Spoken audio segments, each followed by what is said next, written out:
Now, talking about celebrities, we've seen a number of them threaten to leave the US if Trump won. And one of them, I've got to give her credit, she followed through with it. Rosie O'Donnell is now a resident of Ireland, and she started spreading election denial there. I question why the first time in American history a president has won every swing state and is also best friends, and his largest donor was a man who owns and runs the internet.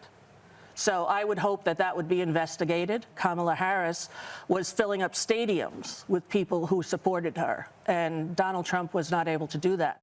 There you go, Douglas. Elon apparently owns and runs the internet now, and Kamala was hugely popular, so we need an investigation. Yes, that's right. And one of the ways you can tell that Elon Musk runs all of the internet is that there are never any negative pieces or a negative comment about Elon Musk on the internet. So, as ever, Rosie O'Donnell is as sharp tacked as she ever was. Remember, this is another comedian, by the way. Remember, Rosie O'Donnell. She's hilarious, isn't she? I mean, you can just feel your face cracking up with the humor whenever Rosie appears and opines on the world.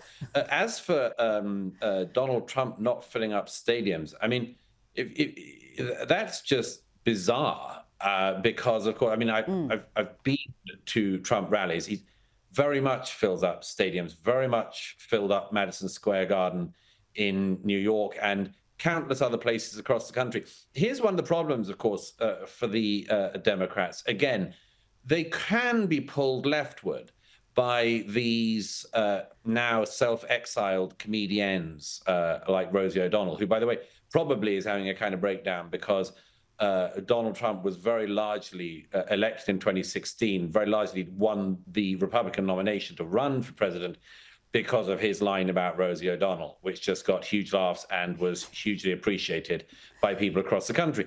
But Rosie O'Donnell and co., if they're going to do this stuff, what it really is a demonstration of denial. What the Democrats and others should face up to is that Donald Trump was and is extremely popular. He won the popular vote because he's popular. He filled up stadiums because he's popular.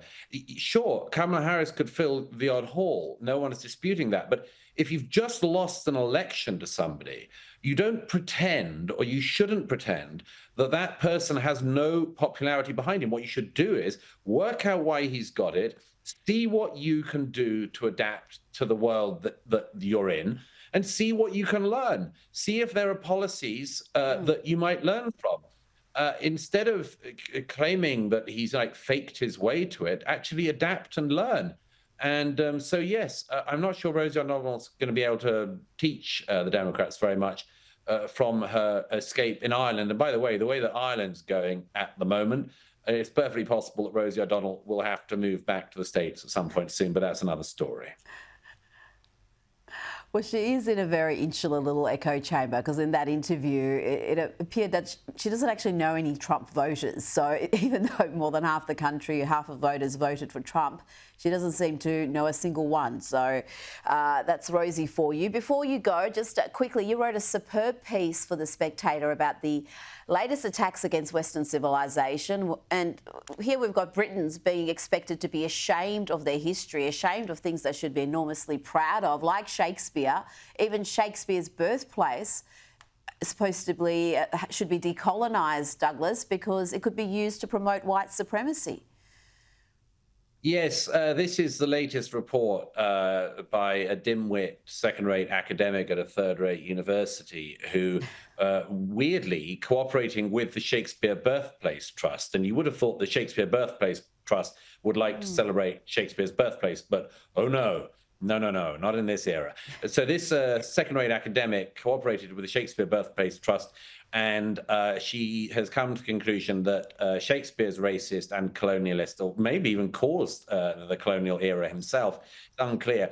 And also that Stratford-upon-Avon is a notorious meeting place of white supremacists. And it's always struck me, Rita, as I'm sure it has you, that whatever remaining skinheads there might be, they're forever gathering at places of poetry, like Stratford-upon-Avon, and reading sonnets. It's one of the things I think it's one of the ways you spot them, those guys.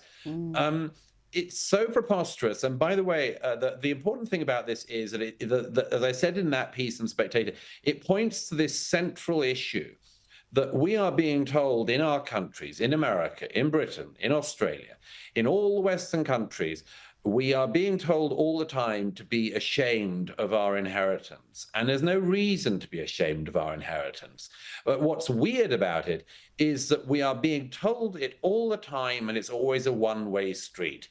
This business with Shakespeare's birthplace, they've decided that one of the things is there's too much Shakespeare at Shakespeare's birthplace.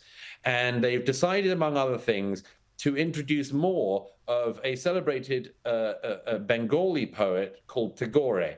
Now, if I went to Tagore's birthplace in Bengal and said, guys, you need some more Shakespeare here, it's really not on that you haven't got another poet that you're celebrating at the birthplace of this poet. I think people would think it was rather audacious. Well, guess what? We in England, we in Britain also think it's rather audacious. It's rude. And to use a term, it's rather colonizing. Indeed. Douglas Murray, thank you so much for your time tonight. Pleasure as always.